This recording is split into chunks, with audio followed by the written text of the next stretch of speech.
Las fiestas navideñas son una época de reencuentros y celebraciones en familia, una época alegre que puede convertirse en especialmente dura si acabamos de perder a un ser querido. Es una afectación bien conocida por los psicólogos, se llama el síndrome de la silla vacía y no solo se da por un fallecimiento de un familiar o de una persona cercana.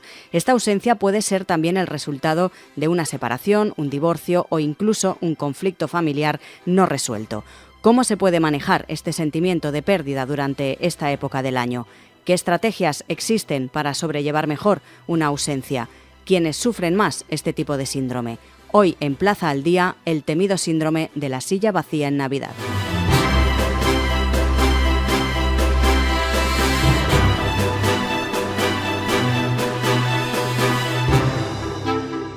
Saludamos a Lara Ferreiro, ella es psicóloga. Señora Ferreiro, muy buenas. Muy buenas, ¿qué tal? Vamos a empezar por explicar qué es exactamente, señora Ferreiro, el síndrome de la silla vacía. ¿Hay diferentes maneras de este síndrome o no? Sí, pues es el conjunto de sentimientos como tristeza, vacío, angustia, inquietud, que vamos a experimentar cuando falta un ser querido y sientes, por ejemplo, en Navidad, estas emociones de una forma más intensa. Por ejemplo, pues imagínate las primeras Navidades sin esa persona. Y entonces ahora que va a haber muchas cenas navideñas, familiares, hay una silla vacía de la persona pues muy querida que ha fallecido y que no está. Y justamente ahí es cuando aparecen todos estos sentimientos tan complicados, pues porque no está mucha gente, ya no solo en Navidad, sino esto es pues a lo mejor en fechas muy señaladas, como el cumpleaños de esa persona, o bautizos o comuniones, que es esta ausencia del propio dolor cuando la gente que queremos pues ya no está entre nosotros. También se puede extrapolar, por ejemplo, a una pareja que ha roto, a unos amigos que han discutido o incluso familiares que no se hablan. ¿También se puede hablar de síndrome de la silla vacía en estos casos? Sí, también se puede. Es decir, al final conlleva el vacío que te va a dejar una persona. Por ejemplo, en Navidades hay muchas rupturas, sobre todo en enero, después de Navidad y también después de las Navidades de agosto, en septiembre. Son fechas donde hay muchas rupturas a nivel de pareja. De hecho, yo como psicóloga veo pues que viene a terapia mucha gente pues a resolver antes de cortar, precisamente en estas fechas, pues como el último cartucho es la terapia de pareja. Entonces ocurre que, claro, las Navidades, fíjate qué curioso, pero el 30% de los españoles adoran las Navidades. Luego está un 10% que realmente las odia y el resto, un 60%, tienen sentimientos ambivalentes, que les gusta y que no les gusta, o sea, que les genera como mucha confusión.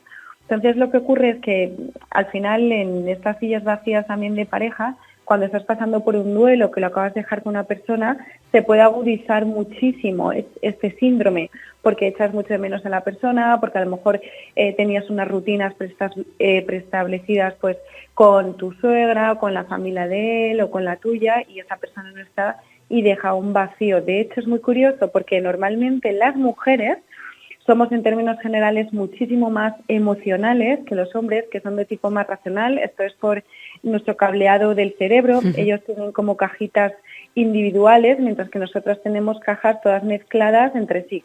Y hace que nosotras lo vivamos mucho más agudo, sobre todo en Navidad, estas sillas vacías que no están, porque al final muchas veces se nos juntan pues con duelos no resueltos que nos generan mucho dolor y entonces pues claro, va a aparecer en todas estas fechas señaladas, como son las Navidades, pues que nos generan en muchos casos pues mucho malestar por las ausencias del tipo que sea amistades o familias rotas o familiares que no están, diferentes personas.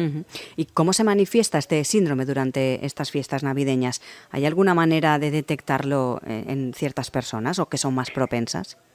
Sí, también le ocurre la nostalgia a la gente mayor, ¿vale? Porque muchas veces sienten que se va acercando el ocaso de su vida y pueden sentir toda esa nostalgia. De hecho, el 60% de los españoles sufren de bajo estado de ánimo en algún momento de las Navidades, con lo cual esto es frecuente. Y las manifestaciones son las siguientes. Lo más importante, ¿vale? Como el primer indicador, es tu termómetro emocional, que yo le llamo así, que es tú cómo te sientes. ¿Te sientes triste cuando te levantas o cuando vas a ir a una cena? Previamente no te apetece ir, te genera mucha confusión, es decir, como que tienes sentimientos como de mucha tristeza. Luego también, cuando estás en la propia cena, hay gente que está como ida, como en otro mundo, en lugar de estar presente, está como recordando a esa persona que no está. También hay gente que se pone a llorar en las cenas, incluso pues cuando son, ¿no? Muchas veces en Navidades rezan o hacen, bueno, pues algún tipo de ritual o hablan sobre esa persona, cómo nos gustaría que estuviera aquí la abuela, cómo la echamos de menos, entonces, dicen unas palabras o brindan por esa persona que no está. O sea, de alguna forma las emociones siempre nos mandan un mensaje, entonces es muy importante que las escuchemos en estas fechas navideñas, porque si estás más deprimido, pues puede significar precisamente esto. Y también otra variable es que tú, oye, pues vas a trabajar, bueno, pues tienes tu día a día, pero luego, de repente, sin venir a cuento, como que te pones a llorar, que me lo están contando ahora muchos pacientes, como que tienes, bueno, pues todos esos sentimientos encontrados que te recuerdan y te remueven en Navidad. Y luego, además, hay gente que tiene vacaciones en estas fechas, entonces estás, bueno, como más ocioso para poder pensar, aunque hay reencuentros con mucha gente querida, pero luego también se agudiza, se potencia todas esas ausencias que no están, y entonces al final tus emociones te van a dar el mensaje claramente si tienes este síndrome de silla vacía o no. ¿Cómo afecta a las personas que han experimentado una pérdida reciente? Porque también es diferente si esa persona ha fallecido recientemente o si lleva años fallecida. Ahí también hay diferencias en ese sentimiento, ¿no? Claro, o sea, hay dos tipos de síndrome de silla vacía. Uno está el temporal, es decir, pues son las primeras Navidades, que no está pues tu padre, tu madre o gente muy querida, entonces vas a experimentar un huracán emocional que está compuesto de a veces mucha culpa, gente que dice estuve todo el día trabajando muchas horas de mi vida y no pude dedicar tiempo de calidad a la gente bueno, pues o a la persona que no está. La culpa es un sentimiento muy habitual en los casos de síndrome de silla vacía porque desgraciadamente estamos en una sociedad donde no tenemos tiempo. Entonces muchas veces se sacrifica lo verdaderamente importante, que es el tiempo con nuestros seres queridos, y eso luego te pesa. Entonces es muy importante, que yo siempre se lo digo a todo el mundo, que hay que hacerlo en vida, porque luego ya no van a volver, ya no vamos a poder abrazar, no vamos a poder estar con ellos. Y en terapia, de las cosas que más se arrepiente casi todo el mundo, llevo casi 10 años como terapeuta viendo, pues, no sé, mínimo 8 horas al día de casos. Imagínate toda la gente que me habrá contado esto, ¿no? De ese sentimiento de culpa. Luego también puedes tener muchísima tristeza, una tristeza profunda, porque, por ejemplo, el caso típico, ¿no? Por ley de vida de síndrome de silla vacía es que se nos mueren los padres. Entonces es como que las raíces de los árboles, que son, ¿no?, nuestra familia, es como que te quedas un poco, bueno, muy, muy, muy desgarrada y muy vacía. Entonces también tenemos ese sentimiento.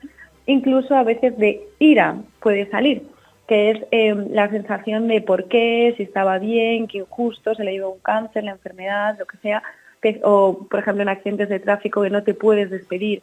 Este síndrome de silla vacía, si no hay un proceso, un ritual de cierre, de despedida, que en procesos de larga enfermedad sí que lo puedes hacer, también aparece toda esa ira, porque no, bueno, muchos casos, no, pues te revuelve todo eso.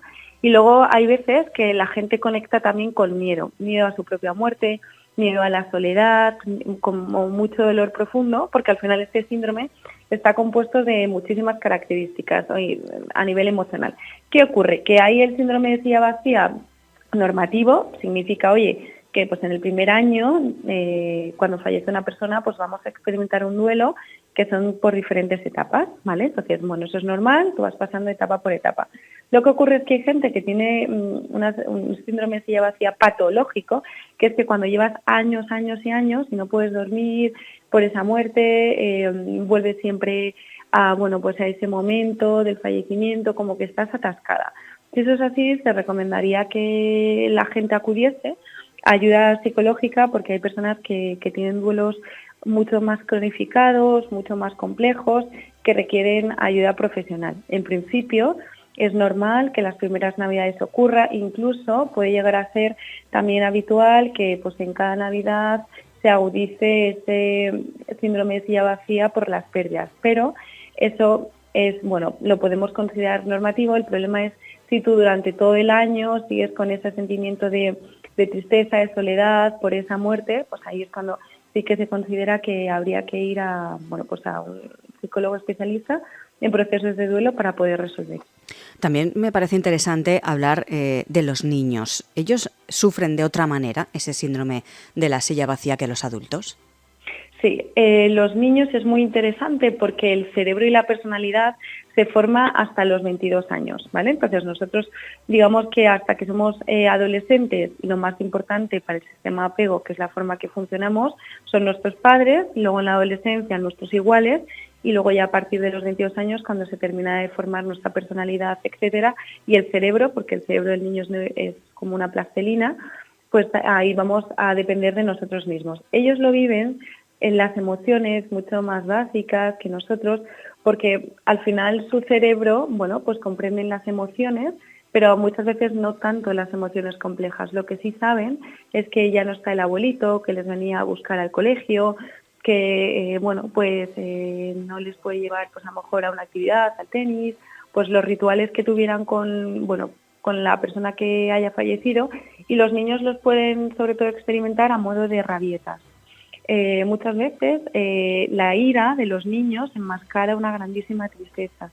Entonces, cuando están muy irascibles en estas fechas, sacan malas notas, no quieren comer, contestan mal y tú no sabes qué le ocurre, probablemente se le puede estar agudizando este síndrome de silla vacía infantil, que ellos también lo van a tener porque al final, bueno, pues sobre todo si tenían relación con el fallecido, la fallecida, pues ellos también lo sienten de una manera diferente a la de los adultos. Y luego además muchas veces los niños, por neuronas espejo, las de la empatía, que son cuando ve a su mamá muy triste, llorar, porque el abuelito se ha muerto, por ejemplo, pues el niño también hay ese contagio, que son como esponjitas, que bueno, pues chupan toda esa tristeza, pero lo bueno de los niños es que son tremendamente resilientes, que es la capacidad de afrontar los duelos, que lo hacen de una forma mucho más adaptativa que los propios adultos, porque nosotros tenemos pues emociones más complejas, como la culpa de que no estuve ahí,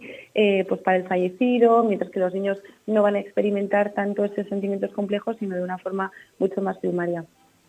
Y por último, sí que me gustaría que ayudara o en este caso diera consejos a las personas que están padeciendo este síndrome de la silla vacía, de qué manera se puede afrontar mejor estos días navideños, estas comidas, cenas en familia. Claro, muy importante, no hay que dejar de asistir a las reuniones familiares, hay que intentarlo, ¿vale? Porque si no, muchas veces empiezas a evitar situaciones y va a ser muchísimo peor porque al final ya no te apetece y bueno, siempre hay que dar un primer paso, sé que cuesta mucho, pero bueno, hay que intentarlo. Luego también, si te genera muchísimo estrés, pues habrá que organizar la celebración, pues a lo mejor repartir las tareas entre las personas para que a la tristeza no se te suma ansiedad. Luego también, si hay niños de por medio, creo que es importante abordar los sentimientos, trabajar con ellos el síndrome de silla infantil, de cómo te sientes, el abuelito ya no está. Luego también hay gente que cambia los sitios que había en la mesa. Entonces, a lo mejor el fallecido normalmente, pues el patriarca se sentaba pues presidiendo la mesa. Bueno, pues ahora a lo mejor se cambia un poquito, cambian el sitio, fijado normalmente, bueno, pues para intentar también como esa adaptación. Luego, por supuesto, hacer un brindis, algún tipo de ritual, incluir a esas personas en la celebración que ya no están, también sería importante. Luego, ver cómo experimentas tus emociones, ¿vale? Es importante lo que hablábamos sobre el termómetro emocional, cómo te hace sentir estas navidades, bueno, este duelo. Y en el caso de que estén mucho más cronificados, habría que pedir ayuda profesional. Y luego aprovechar que va a haber vacaciones, etcétera, con las personas que viven, que están sobre nosotros, que la vida es ya, pues hacer tiempo de calidad con ellas, pasar muchísimo tiempo, abrazar, porque con los abrazos segregamos la oxitocina, que es la hormona del amor, que es un anestésico natural, que nos hace sentir muy bien, y también las endorfinas, que son las hormonas de la felicidad. Entonces habría, bueno, pues que intentar, oye, muchas veces, ¿no? Hay gente que dice, oye, pues de este duelo lo que he aprendido es que tengo que dedicar tiempo de calidad a mis seres queridos. Bueno, pues poder también hacer esto en estas fechas y luego que no pasa nada, que el tiempo, las navidades se van a acabar para la gente que no les guste, y luego también moderar el alcohol, porque muchas veces cuando empiezas a beber se nos desconecta la zona lógica, el prefrontal del cerebro, y ya somos la amígdala, la zona emocional, el cerebro mamífero, que yo digo. Sí. Entonces hay muchas veces pues empiezas a sacar peleas, viejos trapos sucios de la familia, cuando se nos junta con el síndrome de silla vacía, en plan tú no querías a papá, pues tú sí, bueno.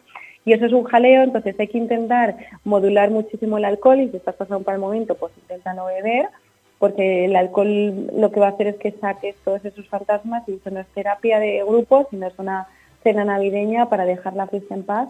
Y también, oye, pues cuidarte a nivel físico, emocional, y si tienes algo que resolver, pues bien decírselo en otro momento a la persona con la que tengas ese conflicto, pero dejar, bueno, pues los sentimientos más encontrados o más complejos o de trauma, pues para otro momento, que no es, bueno, pues las cenas de Navidad muchas veces acaban en gente que se va, dan portazos. A mí me han contado todo tipo de experiencias pues muy complejas. Entonces, bueno, hay que intentar a medida de los posibles pasarse lo mejor que se pueda dentro de las circunstancias de cada uno. Y sobre todo yo creo, señora Ferreiro, un punto que es difícil de encontrar, que es tratarlo con naturalidad. Es decir, es ley de vida, la gente fallece o la gente se divorcia o discute. Entonces, si eso se trata con naturalidad entre el resto de familiares, también creo que es más fácil, ¿no?, llevarlo.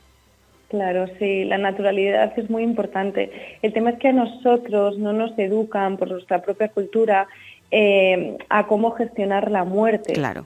Por ejemplo, yo soy una apasionada de Asia, y siempre que puedo me escapo al otro lado del mundo, y ellos viven, por ejemplo, que ellos son una celebración de, bueno, pues como un entierro allí, la gente iba vestida de blanco, ponen música, alegría, porque consideran, ellos tienen otro tipo de creencias que en las reencarnaciones, ¿no? Creen cada uno en lo que crea, ¿no? Entonces me pareció muy curioso ver este tipo de celebraciones, porque viven la muerte desde otra manera, de como festiva o natural, y mientras que es verdad que nosotros, bueno, pues es más asociado al negro, a la muerte, al dolor.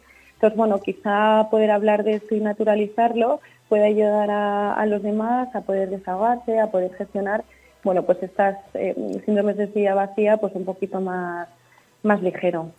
Pues Lara Ferreiro, psicóloga, gracias por estar hoy con nosotros. Gracias a ti. Un abrazo.